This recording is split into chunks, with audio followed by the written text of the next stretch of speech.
alguns esclarecimentos, né? Primeiro, nós vivemos mergulhados no mundo espiritual, em outra dimensão. Nós somos seres multidimensionais. Mas a gente não se dá conta disso quando a gente está no estado de vigília, ou desperto, como nós estamos agora, porque a nossa consciência, ou o nosso espírito, vamos dizer assim, que é o sistema operacional que dá vida, que forma e dá vida ao nosso corpo físico, ele está totalmente enfocado em nossa sobrevivência material e em nosso intercâmbio com a vida material. Mas nós temos, quando você falou, você usou o termo mediunidade, que seria o quê? É um intermédio entre os dois mundos. Então, quando a gente fala de mediunidade, já a ideia que tem, a noção que tem, é justamente de ser esse intermediário entre dois mundos, ou entre duas dimensões. Sobretudo, pessoas que têm certos dons de ver espíritos, vamos dizer assim, ou de ouvir, etc. Então, certas pessoas têm essa condição de ver até mesmo no estado de vigília daquela pessoa, como ocorre com muitos médiums, ou em transe mediúnico, quando ela entra em um estado de meditação. Então, nesse estado de meditação, o que ela está fazendo, essa pessoa que tem mediunidade? Mas isso serve para todos nós. Que a gente acessa quando você se acalma, por exemplo, em meditação? Muitos fenômenos paranormais, sobretudo de experiência fora do corpo, o desdobramento, ocorre justamente quando a pessoa ela tira um tempo para si, para voltar-se dentro de si, na chamada, por exemplo, meditação. Então, depende do nível de meditação que ela entra, desse estágio de que ela vai meditar, vai entrar em um estado de transe. O que é esse transe? Esse transe é a retirada do foco da consciência da vida material, e ela dá uma entrada naquela dimensão espiritual que nos acerca. Nós estamos mergulhados no mundo espiritual, na dimensão espiritual, assim como os peixes estão mergulhados na água. E eles não se dão conta. Até tem aquela historinha que o peixe adulto passa pelo pequeno e fala assim para ele: como é que está a água? Aí o peixe olha para ele: que água? Está na água, só que ele não se dá conta. Então nós estamos mergulhados nesse mundo espiritual. E nós estamos rodeados, cercados por espíritos, mas a gente não tem contato com eles, porque no estado de vigília a gente está preocupado com outras coisas, pela sobrevivência nossa física. Então, sobretudo quando você dorme, por exemplo, quando o corpo repousa. Então, quando o corpo repousa, a consciência, ela começa a tirar aquele foco da vida material, porque o corpo ele tem que ficar inerte por algumas horas para restabelecer a sua energia orgânica, e nós, como espíritos, nós saímos do corpo, mesmo que a gente não se dê conta. E isso é automático, porque nós não estamos grudados, até um termo que eu acho muito bonito, que eu aprendi no Espiritismo, no Livro dos Espíritos, que o Espírito diz que nós, como Espírito, nós não estamos presos no corpo como um pássaro na gaiola. A gente irradia por todos os lados. Então, no caso do desdobramento, que a gente está falando mais especificamente, ou experiências fora do corpo, elas ocorrem espontaneamente no estado que a gente está dormindo. Então, e muitas ocorrem espontaneamente. E outra, no meu novo livro, eu tenho um novo livro que vamos lançar em inglês, onde eu conto os 25 anos de minhas experiências, que começaram aos 46 anos, eu ia chegar nesse ponto. Então, até os 46 anos, a gente sonha sempre, nós sonhamos até no útero materno. E sabe-se que a gente sonha porque nós temos durante um período, eu cito isso detalhadamente no livro, a gente tem um período que chama o período de movimentos oculares rápidos, que a pálpebra ela se move e os olhos se movem embaixo da pálpebra e a gente vê esse movimento. Que pais que têm bebês, por exemplo, que estão dormindo, que estão olhando, eles podem ver isso aí. Podem ver até os seus animais de estimação, seus pets, seus cachorrinhos, seus gatinhos, que eles movem, então eles estão sonhando. E nesse sonho, que ele está vendo imagem, ele está tendo até lembrança de outras vidas. E isso, o que é que está acontecendo? Isso está acontecendo, como a gente está ainda ligado no corpo físico, é um movimento cerebral que da consciência, que ele está vendo coisas ou até interagindo com outras dimensões, que pode estar, se ele estiver no quarto dele, a dimensão está aí mesmo, não está longe, não está em outro planeta, está aí mesmo, sem ir muito longe. Então, ele já está interagindo com essa dimensão espiritual. Então, todos nós, eu cito isso com frequência no meu livro, todos nós saímos do corpo, todas as noites, mas nem todos nos lembramos. Então, eu já saía do corpo, obviamente, até antes dos 46 anos. A partir dos 46, isso foi no ano 2000, que começaram essas experiências espontâneas.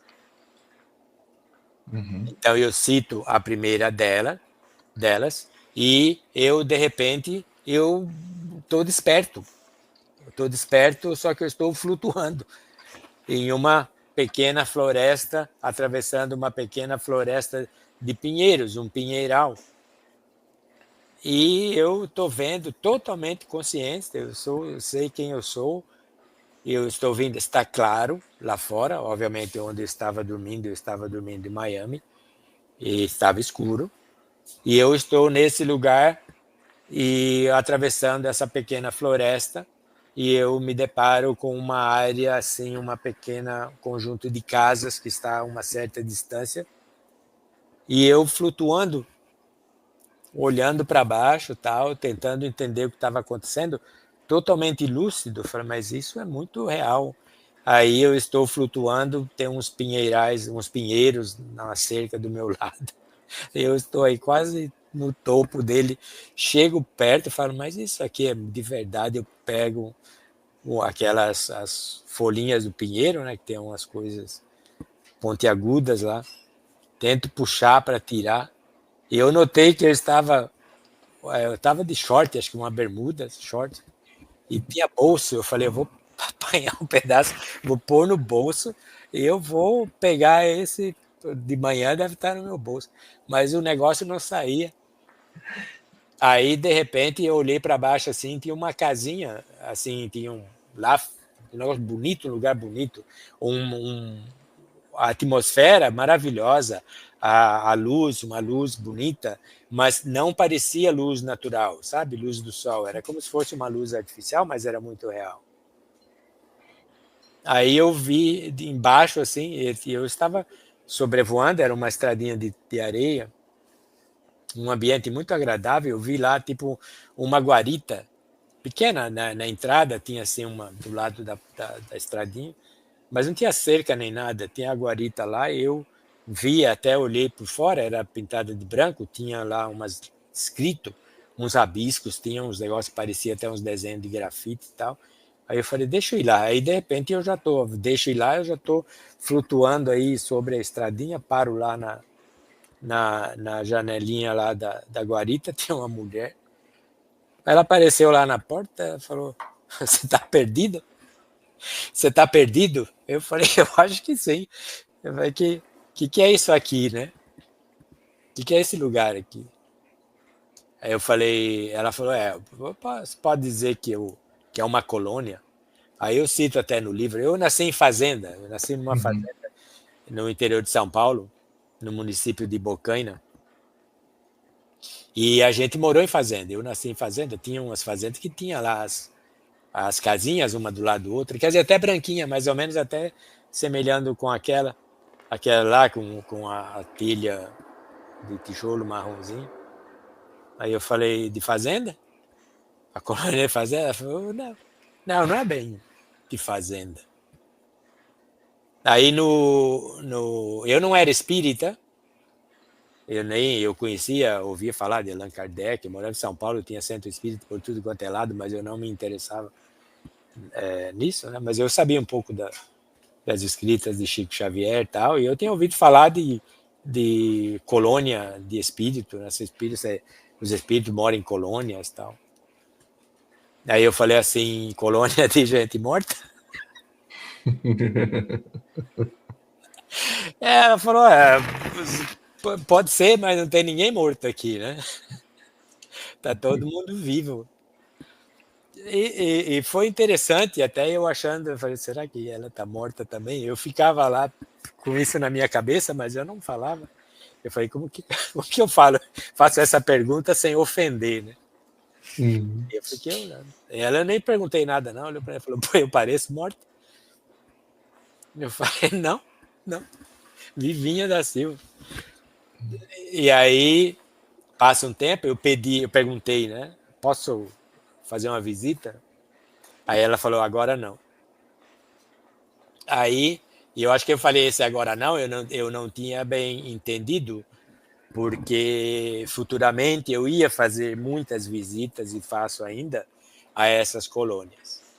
Então, a conclusão que eu cheguei, e a conclusão que eu cheguei em outras experiências que eu tive, que eu detalho isso aí no livro, veja como eu te falo, e eu te falo com conhecimento de causa, que o mundo espiritual está por todo lado, está ao nosso redor, na nossa cozinha, no nosso quarto, na nossa garagem. Está por tudo. O que eu descobri depois? Em várias ocasiões, inclusive eu tive a oportunidade de perguntar. O mundo, como que a espiritualidade é interessante e bonita. Veja, a floresta de Pinheiro, que eu atravessei, porque eu fiz outras travessias depois. Eu passei por lá, eu voltei naquele lugar e voltei naquela colônia depois. A estradinha de terra, os pinheirais, menos os pinheiros da entrada, aqui de Pinheiral, eles eram uma floresta física. Tipo assim, acho que o Paraná no Brasil. Só que eu perguntei o nome do lugar e ela me deu o nome, eu não me lembro, acho que era Peone, Peote, alguma coisa. E depois, quando eu pego um nome que eu gravo, no outro dia eu vou procurar na internet sobre tudo e ver se eu localizo. E eu não achei nenhum nome similar. Às vezes, muitos nomes que são dados, eu não acho o nome exato aqui, mas tem uma similaridade. E um nome similar que ela me deu, eu encontrei em algum lugar na Nova Zelândia, e eu falava com ela em inglês. Então, nas minhas experiências, eu falo inglês ou português, depende de onde eu vou, e teve ocasiões, poucas, de eu falar espanhol também, que é a minha terceira língua, e que eu falo aqui onde eu moro, em Homestead, no sul da Flórida. Aqui é o norte da América do Sul, né?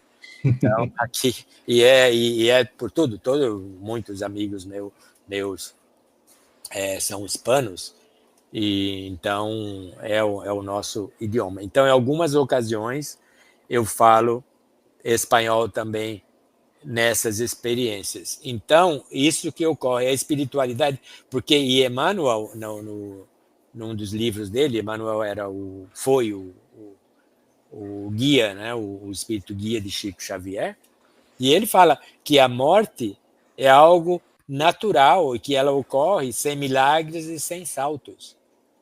E isso eu entendi por que depois, nesses 25 anos, por que fazem isso. Então, inclusive, no meu subtítulo do livro, na capa, está em inglês, né? Mas depois vai ser traduzido para o português. Você surpreenderá como é o céu. Porque, principalmente nessa primeira fase, que a maioria dos desencarnados ou dos recém-mortos, vamos dizer assim, vão, é ao nosso redor, então não tem muita diferença. E a espiritualidade faz isso justamente para facilitar esse ajustamento com daquele do espírito. Esses, nós vamos dizer assim, são os espíritos que desencarnaram recentemente. Aí eles vão progredir, ou vão para outras esferas superiores, ou vai então decidir para uma próxima encarnação. Então, aos 46 anos que essas experiências começaram, e aí elas continuaram, são centenas de experiências que eu tenho conscientes, e você havia comentado sobre a transformação. Ela te transforma mesmo. Ela te transforma porque é você vivenciar uma realidade que você talvez ache, ou muitas da humanidade, como será que é? O que será que vai ter? Então, para mim, antes dessas experiências, dessa particular no ano 2000, dessa em particular que eu acabei de citar, eu era totalmente cético, eu não acreditava. Morreu, acabou. Eu nasci em lar católico, como é a maioria dos brasileiros. E eu fui coroinha até. Porque eu nasci numa cidadezinha chamada Bocaina, no interior de São Paulo. Meus avós, eles eram imigrantes espanhóis e italianos. Porque aquela região era rica em café e cana-de-açúcar, e o governo, até teve uma novela famosa, Terra Nostra, no início dos anos 1900, o Brasil o café era o ouro negro do Brasil, né? E então eles estavam dando até terras para imigrantes virem e trabalhar, tal. E eles foram, então eram católicos, obviamente. E a minha cidadezinha, Bocaina, tinha lá a catedral, e a gente tinha religião na escola. A gente tinha uma das nossas aulas, além das aulas normais de português, de geografia ou de história, essas coisas aí, tinha de religião também. Então a gente estudava, eu frequentava a igreja, eu amava a, a igreja, eu adorava ir na igreja, eu queria ser coroinha. Depois que eu fui coroinha, eu queria ser padre, eu falava. Inclusive eu cito no livro, algumas experiências que eu tive dentro da experiência fora do corpo, de ter visitado potenciais vidas anteriores, e eu tenho um histórico forte com o catolicismo, com o Vaticano, essas coisas. Então, só que aí segue um tempo que, no caso, o catolicismo, ele não respondia muitas perguntas, e depois você está crescendo também, você entra na adolescência, na puberdade, aí você começa a ficar adulto, você tem que trabalhar, você tem que sair, você sai com os amigos, você vai festejar, então a religião vai ficando para os cantos até você precisar dela uma outra vez. E eu precisei da religião depois que meu pai ele desencarnou, morreu, tinha 19 anos, que aí você começa a questionar. Mas aí foi ainda um pouco pior, porque de repente eu era o mais velho, eu perco o meu herói, o meu role model, né, o meu modelo, e aí eu fico sem entender. Então você começa a questionar tudo. E isso é normal, que eu trabalhei com pacientes terminais, eu estudo muito a morte e o morrer, e eu entendo como que é. Então você, de repente, você acredita em Deus, você acredita em tudo, você perde um ser querido, você não entende o que é que está acontecendo, já vai tudo. Vai Deus, vai religião, vai tudo, você vira ateísmo, nada vira ateu, não existe nada mais, porque você vai culpar. Então, isso acontece, meio que aconteceu comigo, até um certo período. Aí depois do catolicismo, eu fui, um amigo meu, eu tinha 19 anos, eu estava meio perdido assim, ele frequentava a Seishonoye. O Brasil é forte, né? Aí ele me dava uns livrinhos lá, eu tinha uns japoneses, meus vizinhos, que eles eram da Seishonei. A Seishonei é uma religião, mas é mais uma filosofia. Eu estudei bastante, porque ela tem aquela sabedoria oriental um pouco dele, que o Masaharu Taniguchi era japonês, né, o fundador mas a princípio ele era super cristão, e ele meio que colocou os dois, e só que ele focava muito o poder da mente. Então eu utilizei, inclusive, eu fumei pouco, eu fumei dos 16 anos aos 21 anos. E esse Seishunai, o poder da mente, o poder do querer, me ajudou a parar de fumar. Eu falei, não, eu posso fazer, eu tenho esse poder. Então eu sempre utilizei esses potenciais que nós temos como ser humano, como espírito, que nós somos mais do que seres humanos. Só que aí chegou uma época que eu não liguei para mais nada, e aí eu fui estudar filosofia, fui estudar Sartre, fui estudar os humanistas, e aí não tem nada, né? Fui estudar Darwin, então aí acaba tudo até você precisar dela de novo. E aí eu fui precisar dela de novo, da espiritualidade, em 98, quando eu tinha uma empresa no Brasil, eu quebrei e fiquei sem nada, e depois eu fiquei tentando descobrir por que as coisas estavam acontecendo comigo, como estava acontecendo e como que eu poderia modificar. Aí quando você entra em uma situação desse tipo, ela precisa ser meio desastrosa. Então, os pontos de virada, the turning points nas nossas vidas, muitas começam em crises. E nesses meus estudos também você vê uma pessoa que não acredita em nada, e de repente ele tem um infarto e ele quase morre. Ou ele é aquele bom vivant, extravagante e tudo, e de repente recebe um diagnóstico, é jovem, que tem câncer ou alguma coisa. Então ele precisa de uma tragédia para ele voltar-se a si. Aí ele buscar fazer as perguntas por que isso está acontecendo comigo. E isso é bom porque é o despertar. Então o seu trabalho que você está fazendo, você está tentando fazer consciências despertarem antes dessas tragédias. Isso. Então, o que você, olha, isso é certeza, e que eu faço no meu trabalho também, e nas minhas palestras que eu falo. Não espere tragédias acontecerem para você procurar um sentido na sua vida. O sentido ele já existe desde esse momento. Mas você está até agora, aqui você mora em Miami, você morou em Deerfield, nas praias bonitas. Não tem coisa melhor do que você pegar um sábado e domingo, sair de manhã com seus amigos, ou se tiver um barco e passear, fazer festa, beber na praia, tomar sol. Essa é a vida. Mas não é só essa vida. Essa vida ela te distrai. Ela distrai a consciência. Ela te aliena um pouquinho. Tá certo? Alienar Sim. um pouquinho Aliena. daquele das suas atividades diárias, do trabalho, do que você passa, do seu estresse do dia a dia, até aquele momento. Então, o meu ocorreu nisso aí. Eu fui tentar descobrir o porquê que estava acontecendo. Aí eu mergulhei e fui.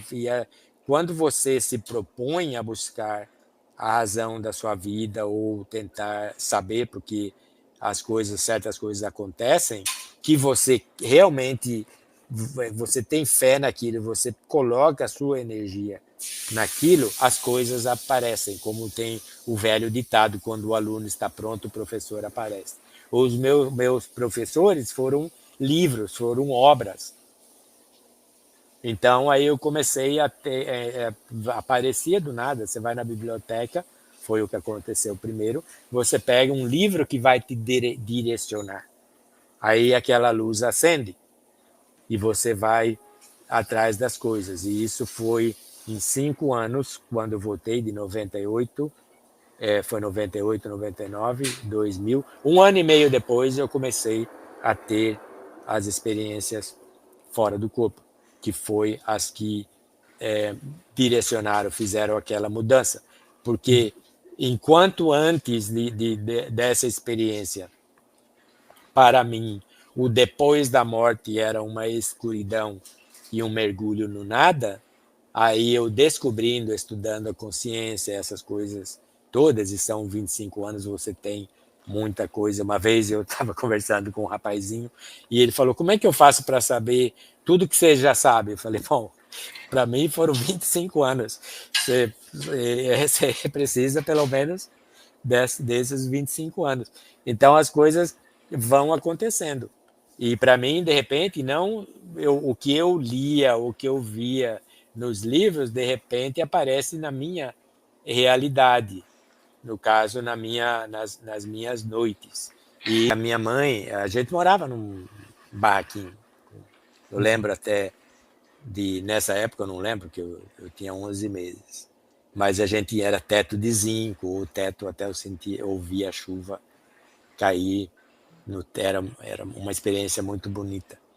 E a nossa casa, ela era um barraquinho que tinha, acho que talvez um quarto separado por cerca de madeira, chão de terra, e a cozinha tinha um dos famosos fogões a lenha, que não tem lugar para fazer comida melhor do que um fogão a lenha.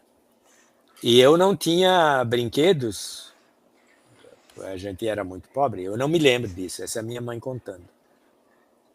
E eu dormia, eu tinha 11 meses de idade, eu dormia em um berço, e a minha mãe, perto, meu pai saía cedo, minha mãe tinha 19 anos, e meu pai saía cedo para trabalhar, ele tinha acho que 24 na época, 24 ou 25. E aí a minha mãe diz, ela saiu para lavar algumas roupas, algumas coisinhas no riachinho perto de casa. E ela nunca ia imaginar que eu ia levantar do berço sozinho. E eu levantei do berço sozinho, ela me conta, pela primeira vez. E eu fui para a cozinha. E eu vi o fogão. Então ela começava a cozinhar cedo.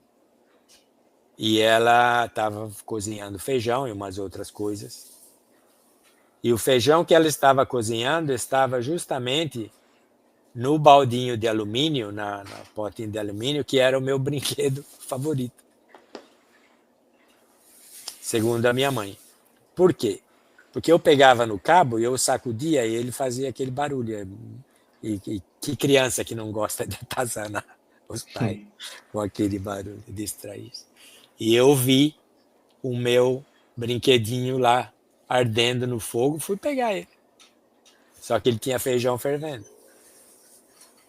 Aí, por sorte, como o fogão obviamente era mais alto que eu, ao pegar eu levantei a cabeça e quando eu puxei ele caiu daqui. Eu tenho cicatriz ainda aqui embaixo e no peito um pouco. Então eu me queimei e ela voltou e eu estava sentado no chão. Ela falou lá encolhidinho, né? E ela viu e ela foi ver e viu obviamente o feijão lá.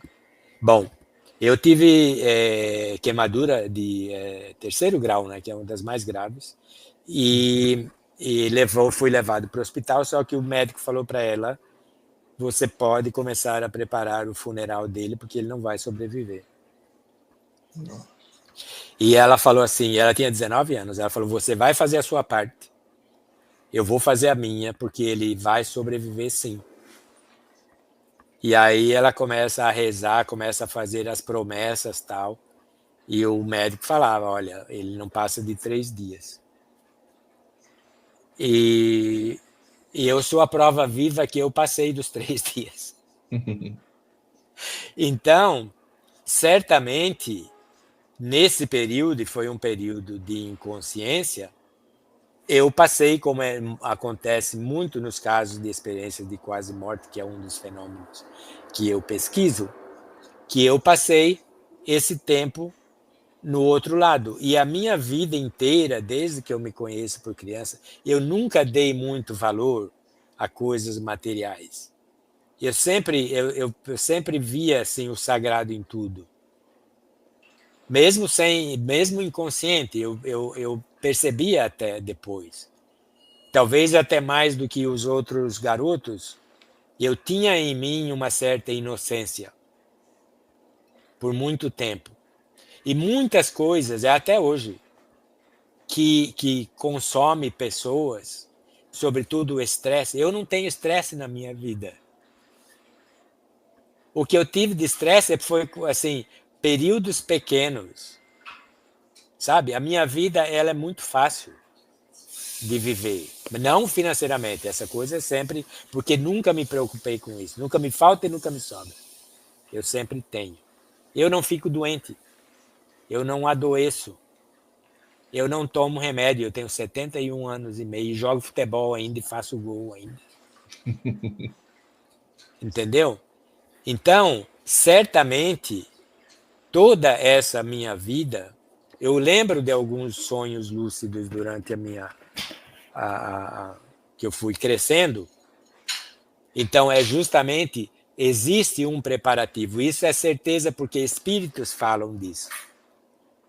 De que você passa um período sendo preparado.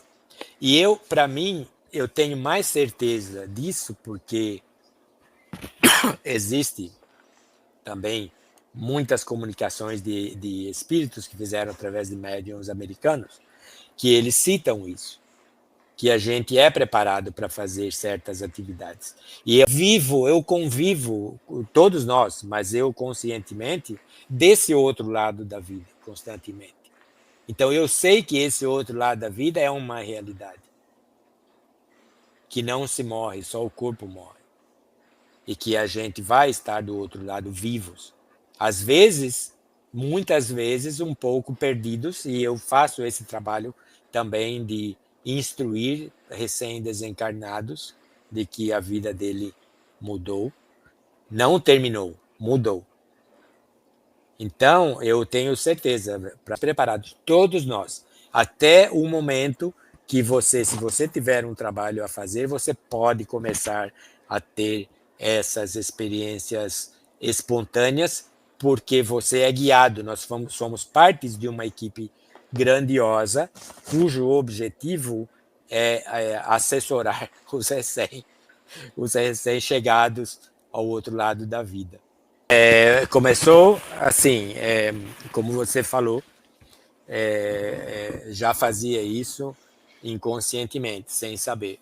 Mas depois, mais lucidamente, quando começaram a aparecer, como eu comecei a ter as experiências espontâneas, lúcidas, normalmente teve aulas, porque tem aulas, tem escola.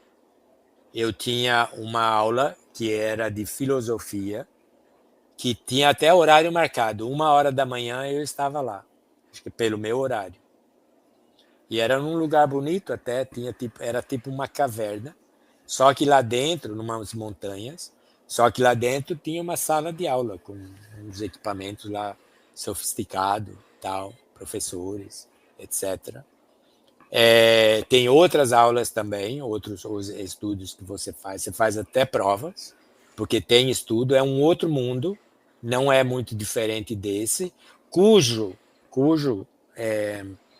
objetivo principal é também dar sequência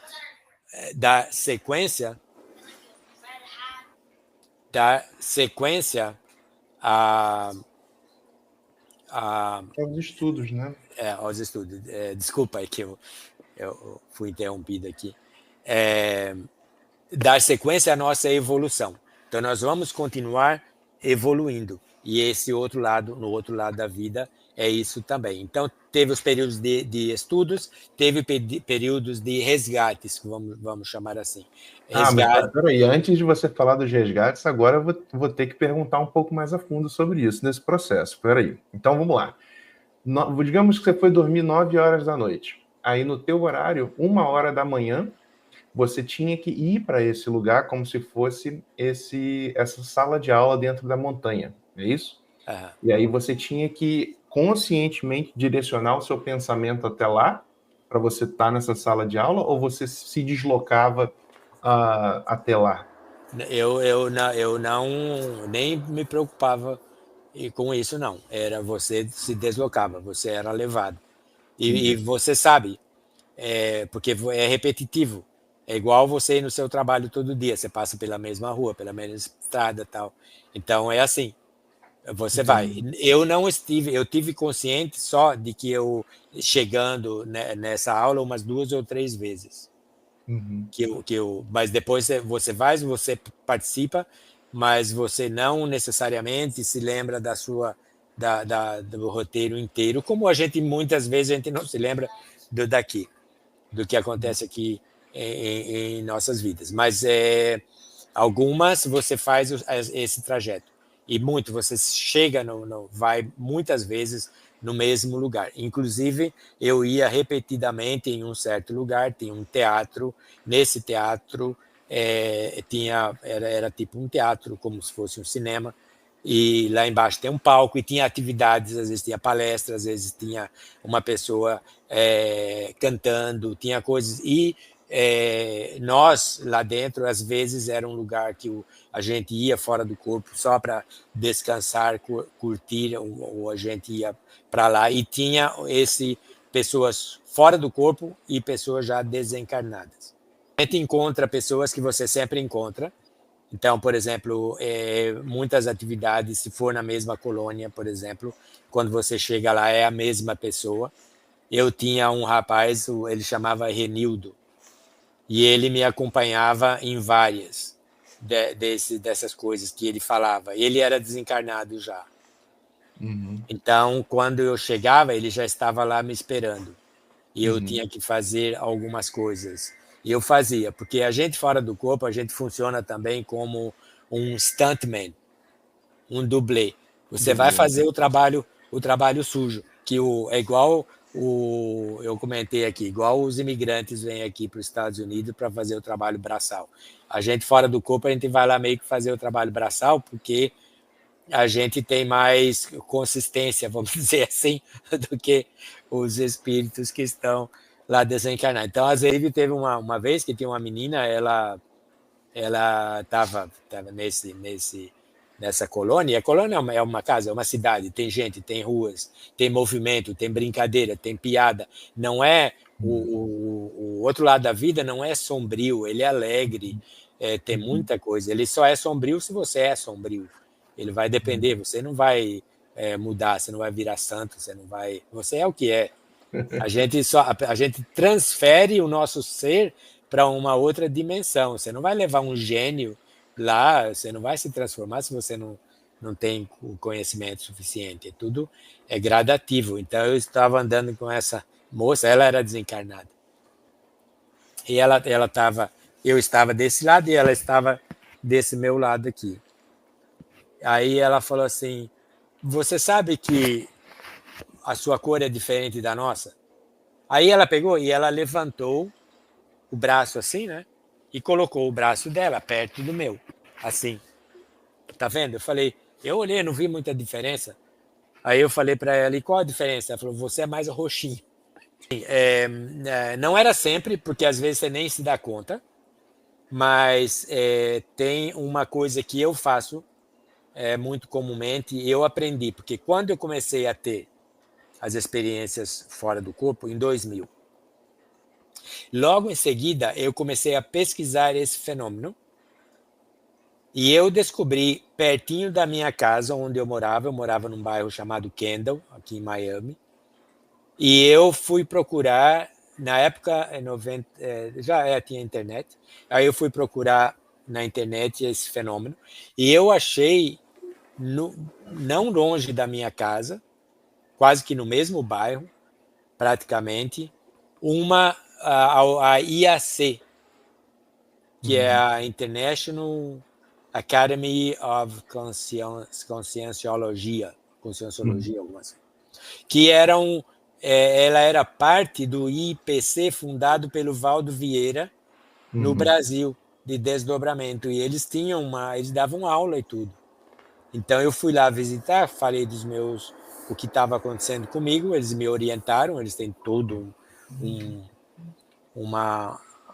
estudo, tem uma literatura sobre tudo isso. E depois eu fui ver outras coisas. E eles tinham técnicas.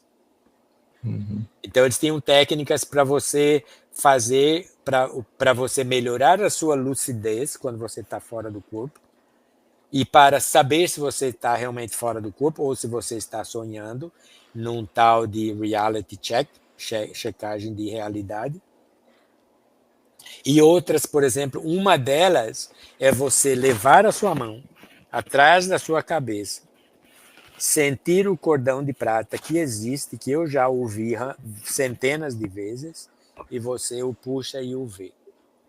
Ou você está lúcido, sabe que você está fora do corpo, e você olha para trás, dá aí 360 graus, você vai ver o cordão direcionado. Eu vi. E ele vai para o infinito. Você nem sabe onde você está. Ele está aí. Então, quando eu sinto, às vezes, que a pessoa, nesses conglomerados aí que a gente faz, às vezes você reúne em um lugar e a gente está mais ou menos próximo, eu costumo falar várias vezes, eu levo a mão atrás da nuca do rapaz ou da menina e puxo.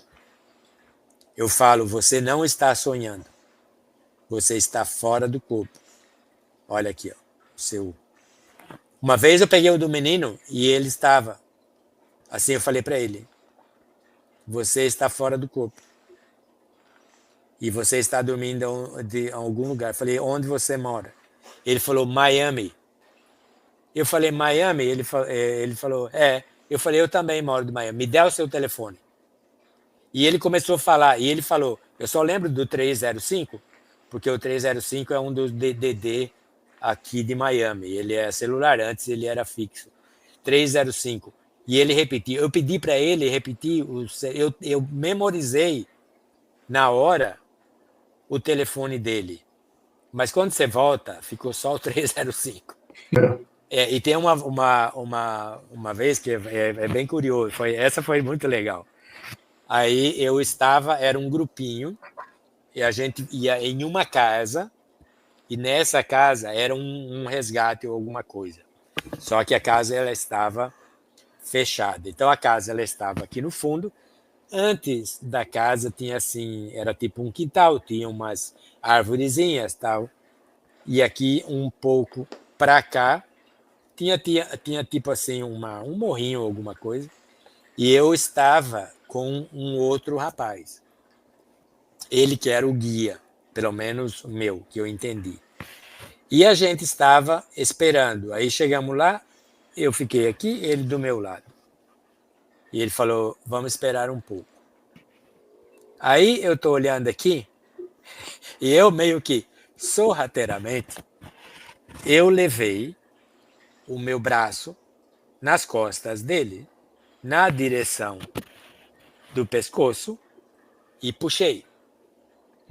Só que não tinha nada. Mas ele sabia o que eu estava fazendo. Aí ele me deu uma olhada com a carinha assim, ele falou, estou desdobrado sim, mas permanentemente. Estou nesse lugar, como você falou, eu não sei onde eu vou. Assim, você falou se eu consigo direcionar. Eu não. Na espontânea, não. Eu consegui direcionar em 2 vezes, que eu cito no livro, que eu fiz, que foi autoindução. Então, eu induzi de 2 maneiras. Então, em uma delas, eu fui exatamente onde eu programei. Exatamente. E a outra, ela foi diferente, mas eu fui aonde eu havia treinado para ir, antes de dormir, no caso. Então, isso aí eu direcionei. As outras não, mas eu sempre vou com uma certa frequência, tem alguém esperando. Então, que te acompanha, tipo, para te guiar. Às vezes não tem ninguém, mas você encontra alguém com quem você precisa estar. Você explicou mais ou menos sobre as aulas, né? Que você é como se fosse você ir para o trabalho no automático, né?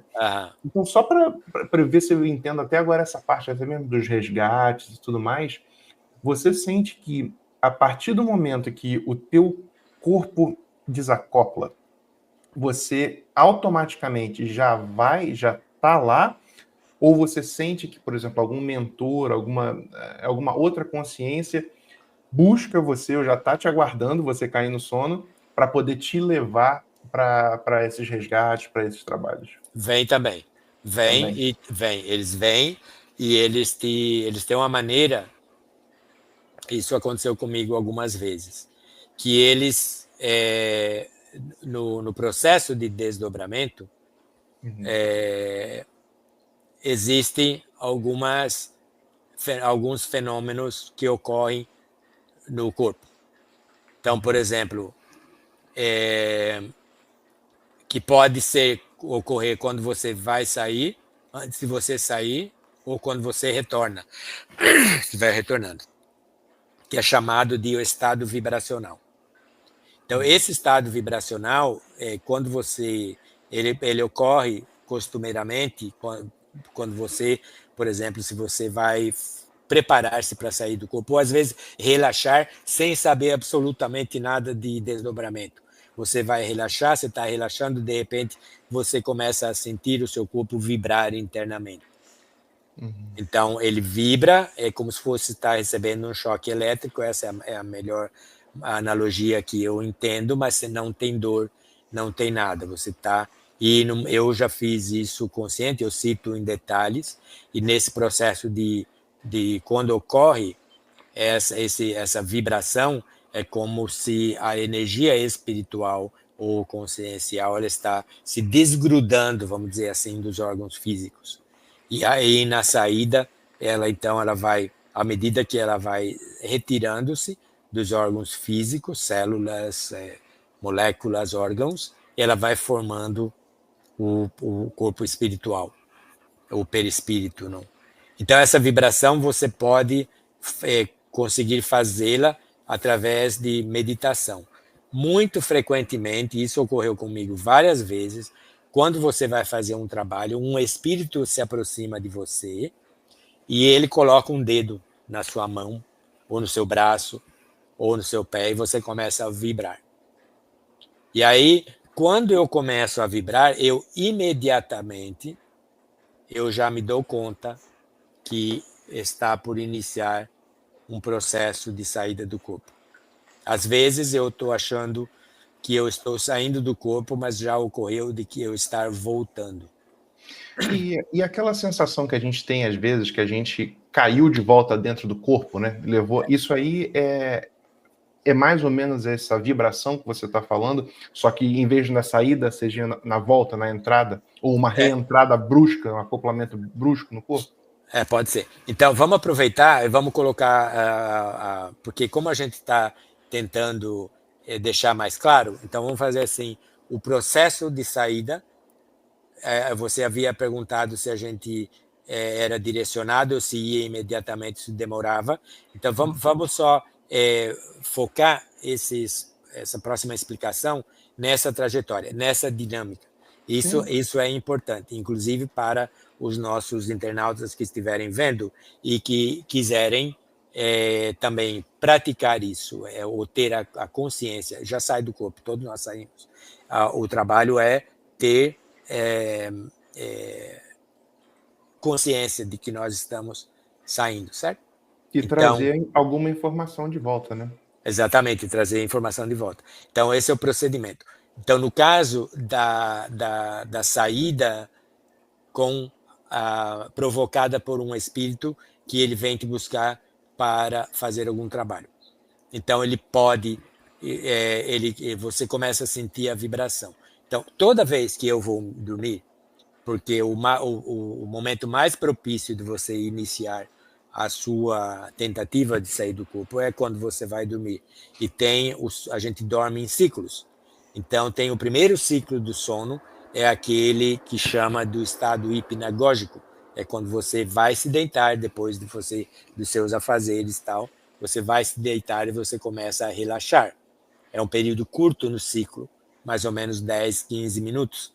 E você, então, é aquele momento em que você começa a desligar-se do mundo material, a consciência, o seu espírito, e a começa a ingressar na dimensão espiritual.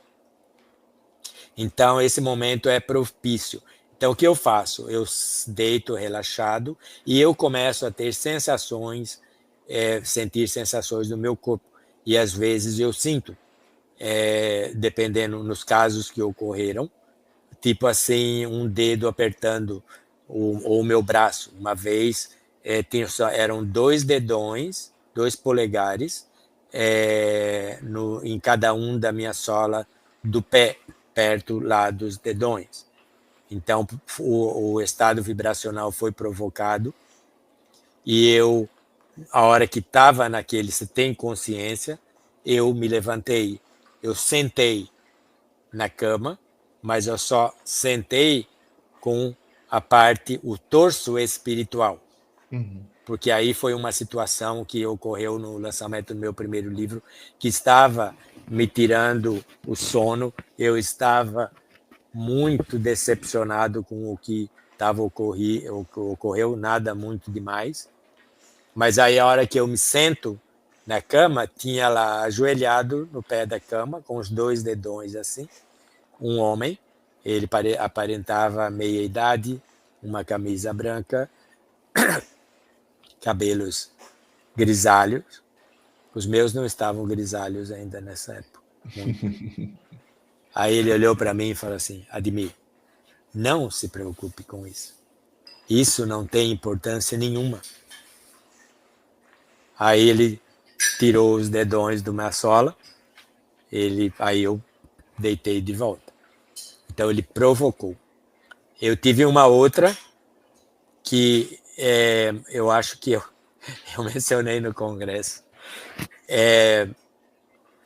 Essa ocorreu quando eu estava escrevendo o meu livro em inglês, primeiro em inglês, sobre a experiência quase-morte, chamado The End of Death. Esse está no meu site também, para quem lê inglês, está à venda no Amazon. Aí, e esse foi também para me ensinar. Então, são aprendizados. Aí eu estava dormindo, eu estava sozinho na cama, eu estava dormindo de bruço. E era, tipo assim, não me lembro, talvez meia-noite, 1h da manhã. Aí eu sinto uma presença, meio que em cima de mim. E, de repente, eu começo a sentir a vibração e eu sinto uma mão no meu cangote, igual você pega o seu gato para tirar ele de um lugar para o outro. Uma mão me pegou pelo cangote, assim, me puxou, foi puxando, mas devagar. Foi puxando para me ensinar, né?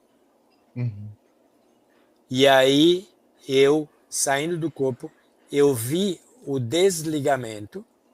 Então, eu via, aí já saindo, fios de luz, fios prateados, pura energia, conectando os 2 corpos.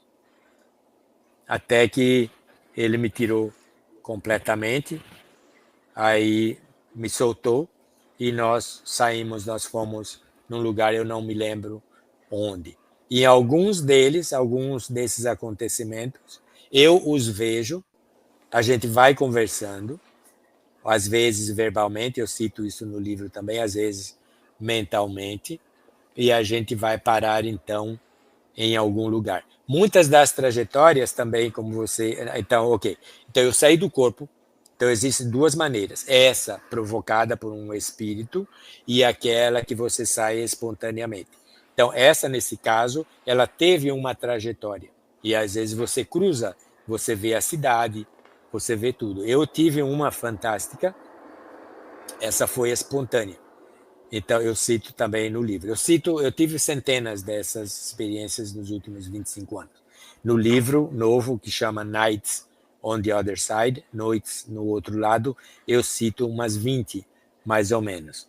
Aí, numa delas, eu estou saindo do meu corpo, em Miami, e eu saio da casa, eu saio tudo, e eu vou sobrevoando, e eu estou em uma distância que, embora esteja escuro, eu consigo ver o que é que tem embaixo. Então eu fiz, é como se fosse um drone.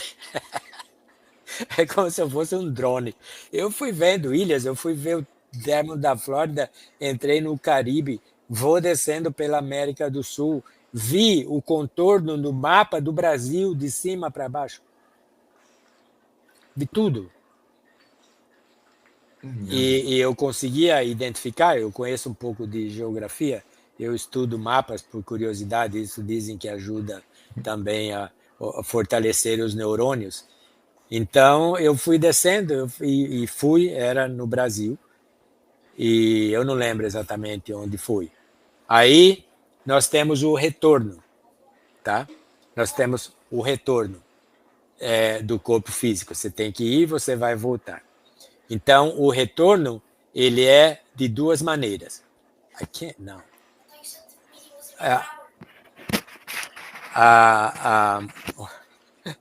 Probleminha técnico aqui.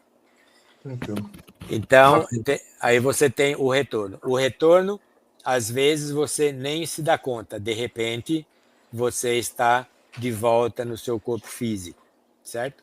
Às vezes, o retorno ele tem um processo de volta, que o processo pode ser fantástico. Eu tive um processo fantástico recentemente, quando eu estava para terminar esse novo livro. Foi no final de março. Então, eu estava em numa outra dimensão, no mundo espiritual, e eles tinham uma certa distância, porque eu consigo também julgar mais ou menos se você estava em outro planeta ou em outra dimensão, pela trajetória da volta. E nesse caso, eu voltei. Quando eu começo a descer a maior velocidade nos 25 anos de experiências que eu tive, descendo assim, verticalmente, numa velocidade fantástica. Eu completamente lúcido, mas eu atravessando dimensões espirituais. E eu sabia, eu via, eu já consigo distinguir. E eu sempre agradeço nessas situações. Eu agradeço a Deus pela experiência, eu glorifico pela grandiosidade da vida, dos mistérios da vida, etc. E aí eu vou descendo assim. Quando eu chego na crosta, então eu vou na vertical e começo a rodar, e eu vejo que eu estou sobrevoando uma parte rural. E eu estava em Nova Jersey, numa cidadezinha chamada Woodbridge, que eu estava visitando a minha filha. Então aí eu fui sobrevoando parecia uma fazendinha, tal. Passei numa casa, era madrugada, devia ser 3, 4 da manhã. Aí tinha até 2 perus saindo da casa, atravessando a ruazinha. Eu vi o peru aí, eu fui indo, aí eu vou e entro no meu corpo. Entendeu? Então, todo o processo consciente. Aí tem aqueles que você mencionou, da descida brusca. Uhum. Você acha que você está sonhando, que você está caindo de um penhasco, por exemplo. E aí, de repente, você fala, eu estou caindo, você cai, porque tem uma mescla de coisa da mente e fora do corpo. Então, de repente, você está descendo, e você cai no seu corpo normalmente com o coração acelerado. Esse é um retorno brusco. Uhum. Aí tem aquele retorno que ele é mais aterrorizador. Aquele que isso aconteceu comigo, mas não foi aterrorizador para mim, porque eu tinha estudado, eu já sabia como era, e eu sei que a chave é manter a calma. Então, você se aproxima do seu corpo físico. Ele pode ocorrer quando você está voltando de uma viagem astral, por exemplo, ou de que você saiu do corpo, você ficou aí perambulando, hanging out, literalmente, que você está aí pendurado, e aí você tenta voltar para o seu corpo. Então você está lá, a sua consciência fora do corpo, você percebendo o seu corpo totalmente rígido, você entendendo essa conscientização, estado consciente, que esse corpo é parte de você, você quer entrar e não consegue. É desesperador, você não consegue movimentar nada. E que a paralisia do sono ou catalepsia e a pessoa se desespera. Então, não é, aí houve um não acoplamento no caso da sua consciência ou espírito, vamos dizer assim, com o corpo físico. Então, isso ocorre também normalmente. E essa é mais um indício que a gente precisa ter, que é tipo uma lição de que você tem uma parte sua, ela é independente do seu corpo físico. Agora, a gente aprende no Espiritismo também, e não só no Espiritismo, não só. Em outras comunicações espíritas, de espírito, que nada tem a ver com o Espiritismo, não foi do Brasil, tem casos aqui de espíritos que falaram, médiuns americanos, a mesma coisa que a gente ouviu no Espiritismo o André Luiz falar, que vamos dizer que nessa circunstância, esse espírito tentando entrar nesse corpo, ele não vai conseguir porque esse corpo já morreu. O cordão de prata que ligava os dois corpos foram rompidos. Ele tem consciência pela proximidade que ele está com esse corpo, ele é capaz de sentir o que vai acontecer com o corpo. E ele pode sentir até durante o processo de decomposição desse corpo, aqueles vermes que estão no corpo, porque o nosso corpo ele é um universo para organismos. Então, esses vermes que eles se proliferam quando o corpo morre, eles estão dentro de nós, dentro de nosso corpo. Eles fazem parte da nossa constituição física. E a gente, muitas pessoas, eles se apavoram do tanto de bactérias que tem ao nosso redor. Lavar as mãos 10 vezes por dia. Tinha uma novela no Brasil, na época, acho que era do Paulo Gracindo, que era o Juvelino Sabonete. Ele era um gangster. Ele vivia lavando as mãos porque ele tinha pavor de germes. E nós temos mais germes, mais bactérias em nosso corpo do que é ao nosso redor. Quadrilhões. Então, a gente é um universo. E o espírito, nessa condição, ele pode sentir essa decomposição. Por isso que nosso processo também de aprendizado na vida é importante a gente não se ater muito às coisas físicas, ao corpo físico, e trabalhar na nossa evolução espiritual mais que tudo. Eu acho que aí deu mais ou menos uma dinâmica da coisa, né? Do processo de como sair, voltar, o que acontece. E o durante você vai trabalhar, você vai aprender, ou não vai fazer nada, vai ficar penduradinho sobre o seu corpo físico, no seu quarto, sem sair em lugar nenhum, inconsciente.